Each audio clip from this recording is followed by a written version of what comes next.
bem-vindos a mais um Notícias de Paris. Olá, pessoal, sejam bem-vindos. Hoje nós vamos tratar de um assunto único, que não tem muito a ver com Notícias de Paris, mas tem a ver com Paris e com o blog, com a Lina e comigo, que é como e por que nós viemos parar em Paris. Contar um pouco da nossa história. Pela primeira vez vamos falar sobre a nossa vida, não é? Estamos há tantos anos nas redes sociais e acho que nós aparecemos pouco, e no pouco que aparecemos, nós nunca falamos sobre a nossa vida privada. Exato. Agora, com Notícias de Paris, como a gente aparece falando, né, diretamente para as pessoas uma vez por semana, essa dúvida, essa pergunta, ela tem surgido, né, frequentemente. Aí a gente resolveu fazer esse vídeo já para poder dar uma explicação. Pequenas pinceladas, não é? Sobre a nossa vida. Pequenas pinceladas, Lina, porque para falar sobre a vida inteira precisa de um filme de 2 horas, né? Uma minissérie, tipo um Game of Thrones. Bom, então vamos lá. Que ano você chegou aqui, Rodrigo? Já me esqueci.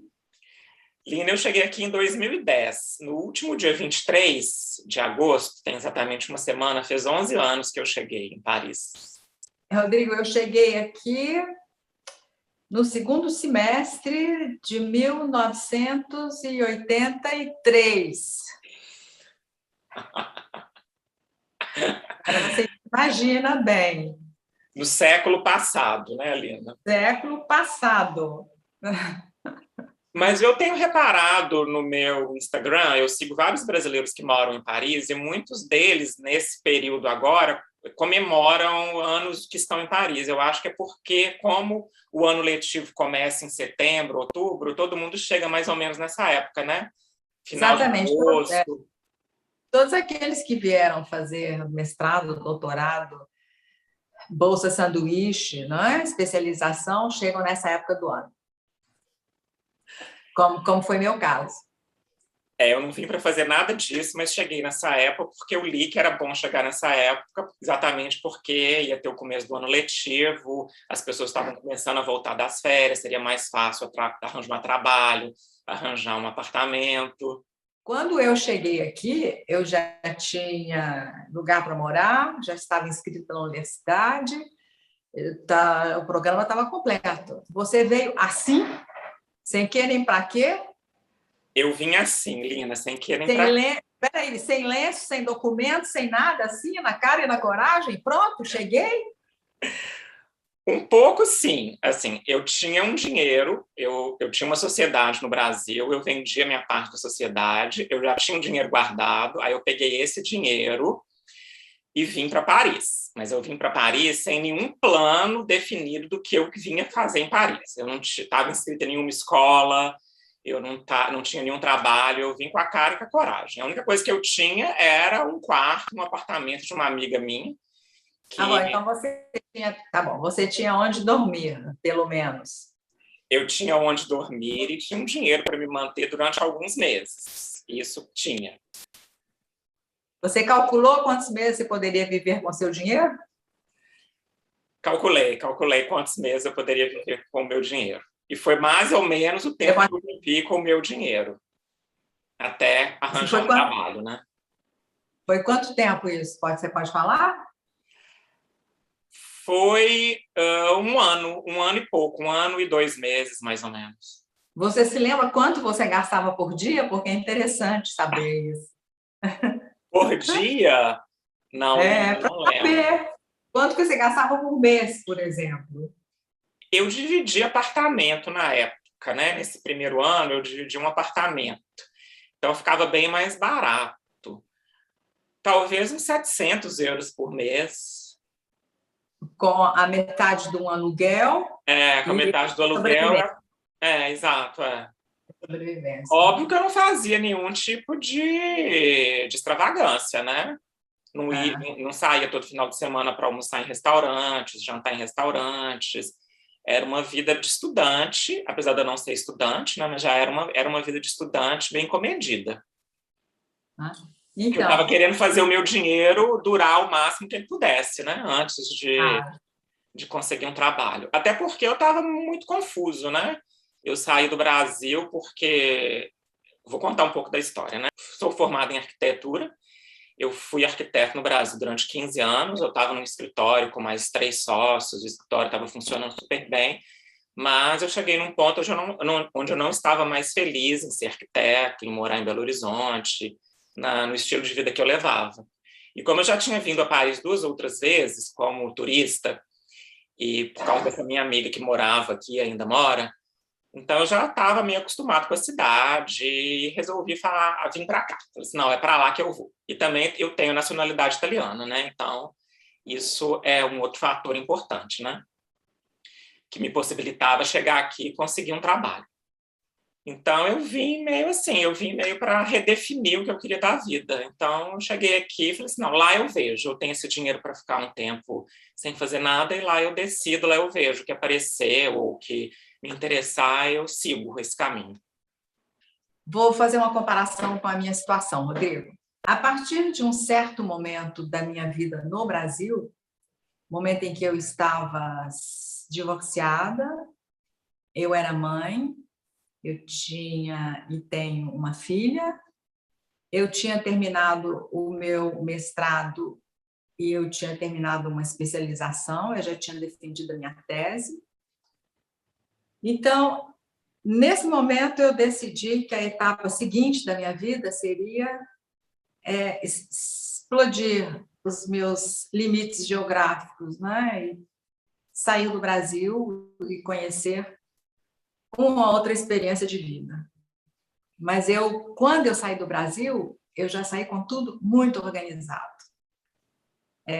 Você saiu com muito mais coragem do que eu.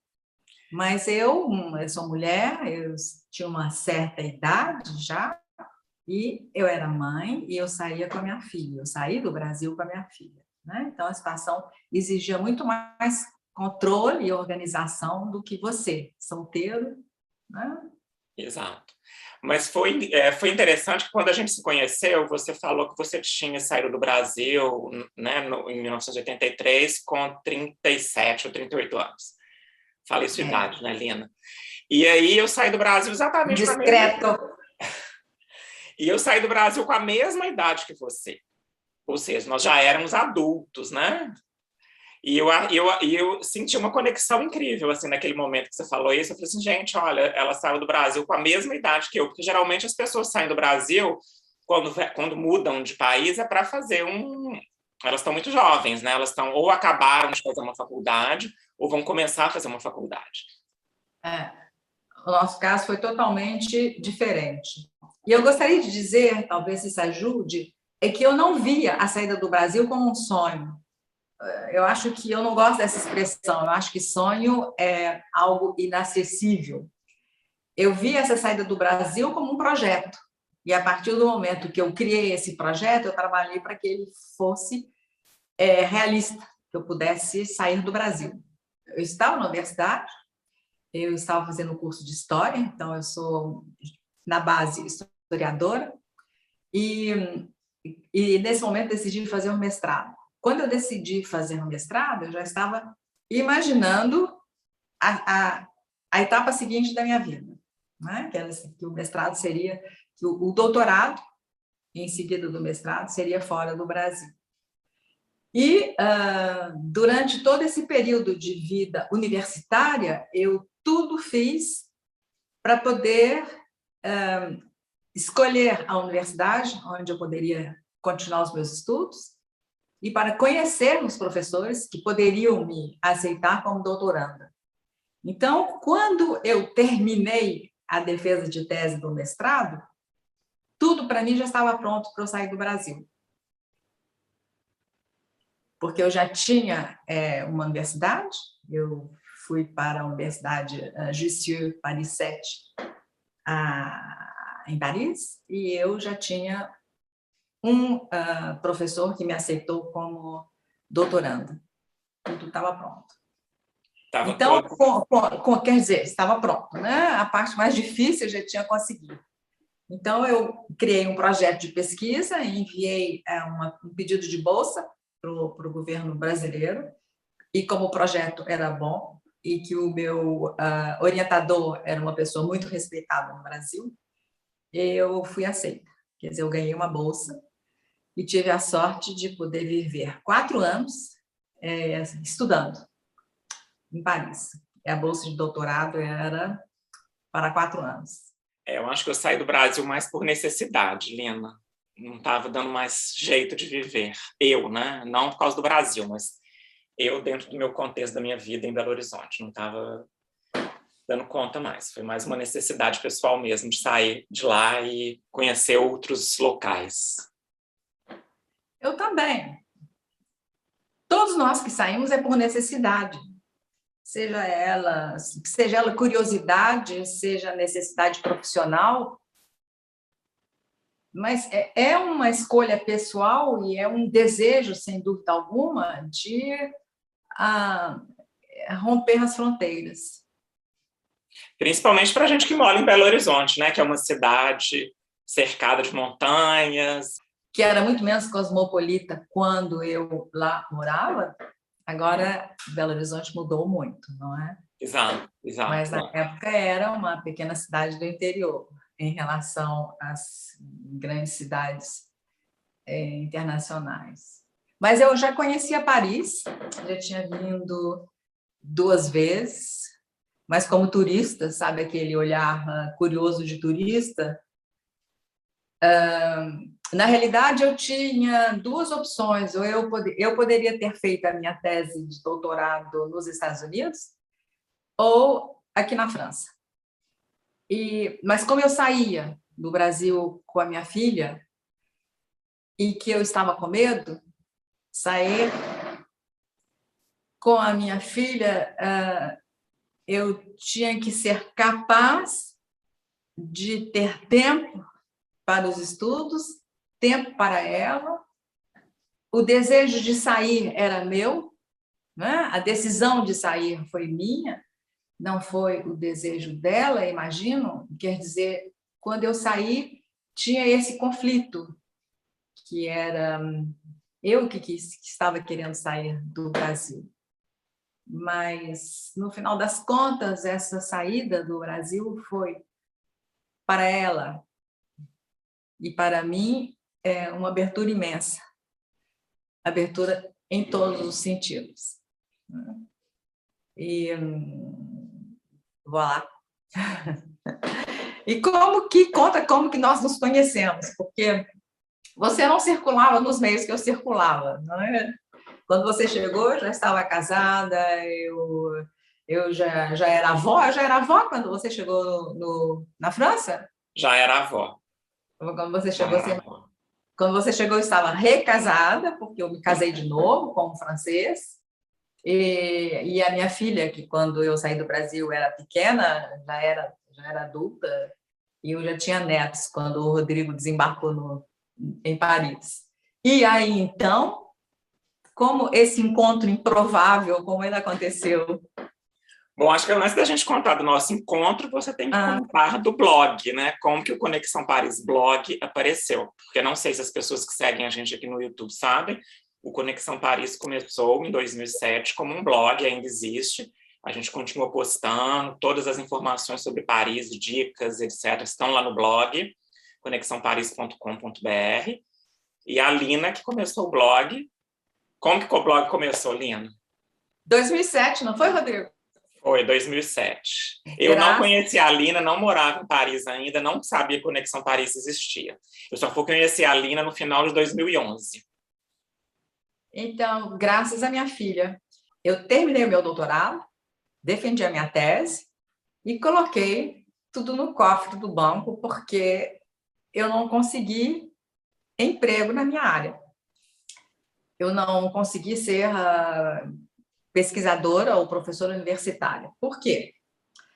Pelo simples fato de que eu já tinha ultrapassado uma idade, eu não queria ser, para colocar o pezinho na universidade francesa, eu tinha que começar tudo de novo, quer dizer, ser assistente do titular, e eu não tinha mais paciência para isso, né? Eu já tinha sido professora universitária no Brasil, e eu não tinha, né? Então eu desisti. E tentei outras vias, tentei tentei outras atividades, algumas agradáveis que deram certo, não importa, foram atividades periféricas, mas todas enriquecedoras. Nesse período que eu, antes do blog e depois da defesa de tese, que eu fiquei um pouco flutuante em Paris, não sabia muito bem o que fazer, eu entrei para a Escola do Louvre, a Escola de Belas Artes do Louvre. No interior do Louvre tem uma escola que forma pessoas para trabalharem no mundo das artes plásticas. Então, eu fui ser aluna do Louvre e eu fiquei lá dentro 8 anos. E foi uma experiência deslumbrante, porque nas segundas-feiras, quando o Louvre estava fechado, os alunos, nós entrávamos dentro do museu para estudar arte diante da obra. E foi um momento muito rico, e eu tenho uma lembrança quase que emocionante desse período, de estar dentro do Louvre, só nós, o Louvre, para a gente, é incrível. Nem sei se hoje em dia os cursos são assim, dessa forma, não sei mais. Então, quando eu terminei o Louvre, eu, sem saber o que fazer, eu decidi escrever um livro. Eu já morava há muitos anos em Paris, eu tinha muito tempo livre, eu pesquisava o dia inteiro, eu saía e andava, abria as portas, pesquisava, sabe, eu lia. Eu tinha feito o Louvre, quer dizer, eu tinha um preparo para admirar a arquitetura e as artes plásticas com um olhar mais afinado, então eu decidi escrever um guia. Eu não sei se era bem um guia, eu decidi escrever um livro sobre Paris. E foi aí que eu comecei a escrever um livro, quer dizer, o blog no início era o meu livro sobre Paris. Aí a minha filha tinha terminado um curso, um dia ela me ligou e me disse: mãe, existe uma nova ferramenta que se chama blog, arquiva essa ideia de escrever um livro impresso e tudo que você tem vontade de falar, fale no blog. Aí o Conexão Paris apareceu. Mas era mais como um diário ou eram, sei lá, sobre Paris? Ou sobre o seu dia a dia em Paris? Eu nem sei se os primeiros artigos existem ainda, sabe, no nosso arquivo, que é imenso, mas eu publicava um artigo por dia, todos os dias, e esse artigo podia ser um parágrafo. Entendi. Quer dizer, o SEO era inexistente, ninguém nunca tinha ouvido falar em SEO, então eu fiz o que eu queria fazer. Eu saía, eu via um objeto bonito, eu tirava uma foto e voltava e escrevia sobre o objeto. Eu via um prato, eu ia num restaurante e escrevia sobre o restaurante. Eu ia na exposição, eu escrevia sobre a exposição. Sabe? E era o meu diário, era o meu espaço, meu diário. E incrível, porque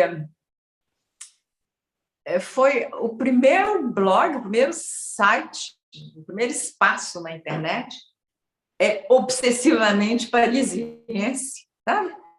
A primeira vez que alguém ficou com esse regar, esse olhar maníaco, Paris, Paris, Paris.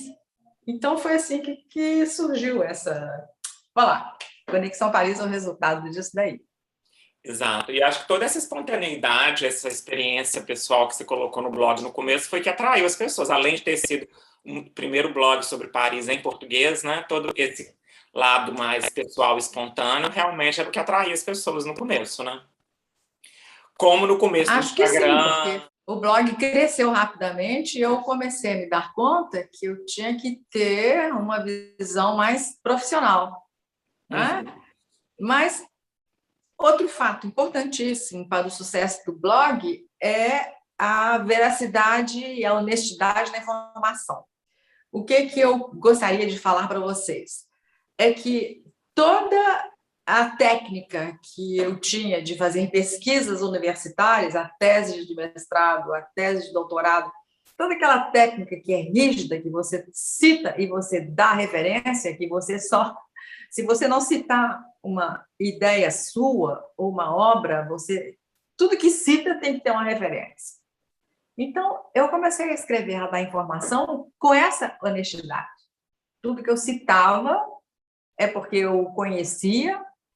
Se eu estava citando alguma crítica de críticos em quem eu confiava, eu dizia quem, e foi essa sinceridade, essa absoluta honestidade que foi o selo de qualidade inicial do Conexão Paris.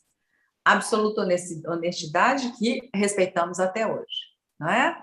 Depois de um certo tempo, virou um trabalho tão abrangente e absorvedor para mim e para você, que nós tínhamos que ganhar a nossa vida com isso, não é? Exato. Então, a partir desse momento, nós fizemos parcerias, mas toda vez que é parceria, está escrito parceria. Nós nunca fizemos parceria nenhuma com restaurantes, bares, né? Nunca. Nós nunca aceitamos um convite para almoçar e, em seguida, fazer um relatório. Nós podemos até aceitar o convite, mas a gente fala, nós vamos. Se gostarmos, falamos. Se não gostarmos, não falamos nada. Não é? Mas é raríssimo nos convidarem, porque nós não estamos dentro desse circuito de jornalistas que topam fazer análise gastronômica. Né? Então, é puramente pessoal, a gente vai no restaurante quando tem vontade de ir, porque estamos com vontade de ir. Se gostarmos, a gente cita. O dono nem sabe, né? O dono não nos conhece. É isso aí. E muitas parcerias também. As parcerias que nós temos são parcerias com pessoas ou com empresas que nós apoiamos realmente, né, Lina? Existem outras empresas que nos oferecem parceria, mas a gente acha que não tem a ver com o nosso conteúdo, com os nossos leitores, ou que não é um bom produto para oferecer, então a gente não aceita, né? Todas aquelas parcerias que estão feitas no blog é porque a gente sabe que vão ser úteis para os nossos leitores, são interessantes, são boas de alguma forma. Exatamente. Mas você já contou como nós nos conhecemos? Ainda não, né? Não, eu estava esperando você contar toda a história do blog, porque nós nos conhecemos por causa do blog, né? Então, vamos lá. Bom, Alina, a gente se conheceu por causa da sua filha, ou seja, a sua filha tem um grande papel nisso tudo, né? No blog. Tem um grande papel nisso tudo e na minha vida. Né? Exato. A sua filha, que também é de Belo Horizonte, né? Nós temos muitos amigos em comum, a sua filha e eu, que ainda estão em Belo Horizonte. Ela me contactou no final de 2011, já tinha um ano que eu morava aqui. Aí ela me contactou, falando, Rodrigo, tudo bom? Eu sou fulana de tal, sou amiga dos seus amigos. Eles me falaram que você está morando em Paris, e a minha mãe tem um blog que se chama Conexão Paris. A gente está querendo diversificar o blog, ter mais colaboradores. E eu queria saber se você está interessado em escrever para a gente, participar do blog de alguma forma. E eu também fiz, igual a Lina falou que ela fazia, eu nesse ano que eu fiquei aqui em Paris sem fazer nada, eu também fui em todos os lugares que eu queria ir, fiz muita pesquisa, porque o meu interesse inicial era com moda. Eu tentei fazer um curso de corte e costura logo depois que eu cheguei, mas como eu ainda não falava bem francês, eles não me aceitaram no curso. Eu passei por toda a etapa técnica, de provas técnicas, mas quando eles descobriram que eu não falava francês fluentemente ainda, eles não me aceitaram. Rodrigo, parêntese. Você ia fazer um curso de corte e costura? Ia, Não, vocês me desculpem, mas eu não te vejo cortando e costurando, não, Rodrigo. Erro total. Não, Lina, olha só, o meu irmão, quando nós éramos adolescentes e eu morava na casa dos meus pais com meu irmão, eu sempre ficava querendo comprar uma calça, uma camisa que estava na minha cabeça, mas que não existia no mundo. E o meu irmão falou assim, Rodrigo, você só quer coisa que não existe, você vai ter que fazer as coisas que você quer vestir.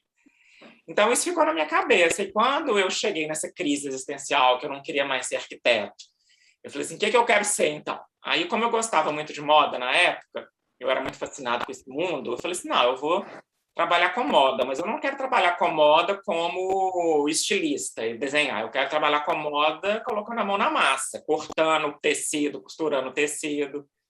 E aí a minha ideia, quando eu cheguei aqui, era fazer esse curso. Era a única coisa que eu tinha em mente quando eu cheguei aqui era fazer esse curso, mas eu nem sabia onde nem como. E aí eu descobri esse curso e aí acabou que eu não passei. Então, aí você tocou campainha lá em casa. Não, eu toquei campanha na sua casa depois que a sua filha me Pois procurou. é. Você desistiu, minha filha te ligou, aí você tocou campainha lá em casa. Foi. Aí eu falei com ela, olha, que engraçado, porque como os meus amigos em Belo Horizonte sabem que eu gosto muito de moda e que eu estou nesse processo de pesquisa aqui em Paris, todos eles me pedem roteiros de lojas, roteiros para comprar vestido de noiva, roteiros, né, relacionados com moda. Aí eu falei assim, é um assunto sobre o qual eu gosto e posso escrever com uma certa conhecimento de causa. E aí foi assim que eu passei essa ideia para ela, ela passou para você e a gente marcou um encontro na sua casa, eu acho que deve ter sido novembro de 2011. Não me esqueço, não. Não me esquecerei nunca o dia que você tocou campainha lá em casa. Por quê? Ué, porque eu te vi pela primeira vez. E como nós já repetimos aqui algumas vezes, nós formamos um casal improvável, não é? Eu, uma avó, e trabalhamos junto há quantos anos já? 2011 até quase 10 anos, né? Vai Quase fazer 10? 10 anos. Eu Ainda comecei no blog, escrevendo um artigo por semana, e na época não existia rede social, né? Era só o blog, eu escrevi um artigo por semana. Depois você me passou a função muito importante, de muita confiança, que era responder e entrar em contato com os leitores do blog, que na época eles faziam perguntas, muitas perguntas, que exigiam respostas muito precisas e muito certas, porque era quase uma consultoria, né, pessoal, que a gente fazia para os leitores do blog, nos comentários. Você naquela estava época. muito sobrecarregada, porque eram centenas de perguntas por dia. E aí... Peraí, parênteses. Naquela época, os leitores diziam que eles se encontravam no jardim do Conexão Paris. Então, tinha um grupo de pessoas que não se conheciam, que moravam em estados diversos, cidades diversas do Brasil, que se conheceram dentro do blog, que começaram a conversar comigo, depois começamos a conversar entre nós, formamos um grupo que se chamava Os Pitaqueiros, e, conclusão, eu hoje sou amiga de todos os pitaqueiros, são meus grandes amigos. Uma grande aventura. Exato. Nessa época que eu entrei no blog, era uma comunidade, né? Tinha os pitaqueiros que conversavam entre si, que ajudavam a gente a responder as pessoas, e tinham aquelas pessoas que não faziam parte desse grupo, mas que estavam ali para receber uma consultoria, uma assessoria, ter as suas dúvidas respondidas, e era um trabalho muito grande, né? Porque eram muitas perguntas por dia. Mas continuamos a responder perguntas, mudou completamente, houve uma explosão, não é? Com as redes sociais, triplicou o nosso trabalho, Exato. porque temos que responder YouTube, Instagram, não é? Facebook e no blog. Só no Instagram tem as DMs, tem as perguntas nos comentários. O trabalho foi multiplicado por 5, né, Lina? Só tinha o blog, agora tem o Facebook, só no Instagram tem Reels, fotos e vídeos e stories, mais o YouTube que a gente grava os vídeos.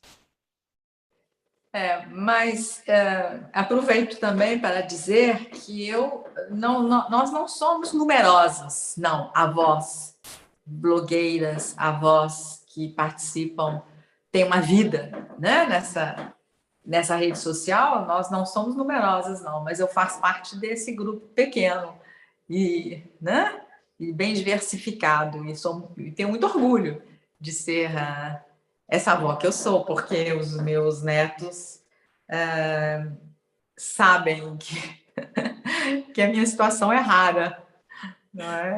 Lina, mas é incrível, porque sou eu que vou nos eventos sociais, nos eventos que nós somos convidados, né? eu que entro em contato com as pessoas, e quando eu falo para elas que você tem a idade que tem, elas ficam assim, gente, mas sério, ela sabe mexer em blog, ela sabe mexer em Instagram, ela sabe fazer reels, ela sabe fazer stories, ela sabe publicar. Eu falo assim, a gente sabe, né? Eu já abri mão de várias atividades e quanto mais o tempo passa, mais eu delego tudo para o Rodrigo. Ontem mesmo eu disse para ele, eu só faço o que eu gosto agora, Rodrigo. Tá? Então pronto, só faço o que eu gosto. Mas eu gosto da parte social, do encontro com... Exatamente. Você gosta de ir nos encontros, não é? E primeiro a pandemia me deixou muito frágil. Então, não é só o resultado da pandemia. Eu poderia retomar tudo isso pós-pandemia, mas eu não vou retomar. Eu estou muito feliz, sabe, com as atividades que eu selecionei para mim. E você aconselha as pessoas que querem sair do Brasil por alguma necessidade saírem do Brasil? Eu aconselho a todos saírem, não do Brasil, saírem do país onde nasceram. Cortar o cordão umbilical com o país onde nasceram. Eu cortei esse cordão umbilical tarde, é mais difícil, pode ser mais sofrido, e foi uma das experiências fundamentais da minha vida. Enquanto pessoa, enquanto profissional, enquanto mãe, essa experiência foi fundamental. Então, eu aconselho a todos um dia cortarem esse cordão umbilical e explodirem as fronteiras. Porque não são só as fronteiras geográficas que explodem, não é, Rodrigo? Não, Tudo explode. As fronteiras cerebrais também, né? Tudo explode. Tudo explode. E nós nunca, eu pelo menos, nunca perdi a ligação amorosa que eu tenho com o meu país de origem. Eu amo o Brasil. Isso não quer dizer que eu virei as costas para o Brasil. Eu Exato, amo. Exato. A gente está sempre conectado, né? Sempre conectado com o Brasil. Sempre conectado. Muito mais agora, né? Com todas as redes sociais, não tem como se desconectar. Exatamente. E eu queria dar o exemplo de uma amiga que eu e a Aline temos, que com 60 anos ela decidiu sair do Brasil e vir aqui para a França também. Óbvio que ela tinha toda uma rede de apoio financeiro que ela construiu durante a vida dela toda, mas ela fez esse grande salto também. Ela cortou esse cordão umbilical dela, já com 60 anos, e atualmente ela mora aqui e está muito feliz também com a nova vida dela. Então, não é... Sabe que eu acho que é um momento ótimo, ou você vem mais cedo do que eu vim, ou você vem bem mais tarde. Esse momento dessa sua amiga é um momento perfeito, porque os filhos já estão grandes, não é? Existem só os netos, a vida está feita, você é dona do seu destino, do seu dinheiro. Então, daqui para frente, agora é só realmente desbravar, não é? E ela é um bom momento para sair do país, é um bom momento para cortar as amarras, já nessa, sabe, na aposentadoria, sabe, nesse momento em que o trabalho já não é mais tão importante, que os filhos já estão criados, é um momento perfeito também. Escutaram? Se joguem. Se joguem. Mas eu acho que é mais fácil para a mulher de 60 anos se jogar do que para o homem de 60 anos. Eu não sei explicar muito bem por quê. Você acha? Mas que eu acho que é mais fácil. Olha que interessante. Eu acho que a mulher é mais corajosa. Eu não conheço nenhum homem que tenha ficado viúvo, ou separado, ou divorciado, e que, de repente, aos 65, 70 anos, vai morar em outro lugar. E mulheres eu conheço pelo menos 3. Quer dizer, a minha estatística é meia, né? Mas em dimensão, quer dizer, ela tem a échelle, como diz o francês, da minha vida privada, não é? A escala da sua vida privada. A escala da minha vida privada. Bom, pessoal, espero que vocês tenham gostado desse nosso episódio, que não falou muito sobre Paris, né? Mas, de alguma forma, falamos. O objetivo desse episódio é incentivar jovens e menos jovens a partirem. Não é? Exato. Até mais! Tchau, pessoal. Curtem, comentem, compartilhem e até a próxima.